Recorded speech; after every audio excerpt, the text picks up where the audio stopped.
it was so hard to see your friends hurting like that.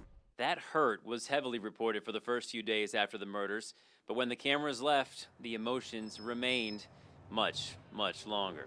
When we came back in the fall, it was, you could tell things were different. Everybody was just a little bit anxious, you know. Aarons says it took time, but eventually, as a campus community, they relied on each other and then moved on to their new sense of normal. This area of campus maybe shows it best. Over here, there are students playfully throwing around a frisbee, kicking a soccer ball, while just a few steps away, there are those unforgettable symbols of what happened a year ago. As the anniversary approached this year, Tyler says he was at first apprehensive about revisiting all those feelings again, but eventually he looked at it in a new way. We owe it to the people that were lost to honor them.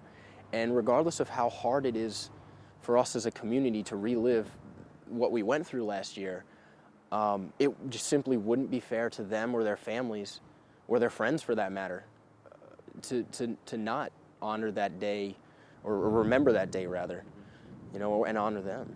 He says there's more security now on campus, and other small changes have come from last year's tragedy, like more communication with police.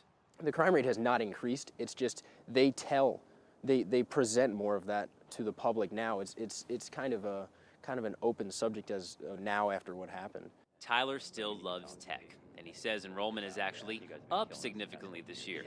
He's a junior now, still working towards his aerospace engineering degree. He says he's already learned a lot here in Blacksburg, including lessons he never signed up for.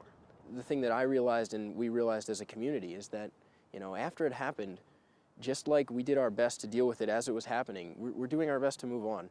And anger and frustration doesn't help anyone, especially when you're coping with a tragedy. In Blacksburg, Virginia, Joel D. Smith, 69 News, Berks Edition.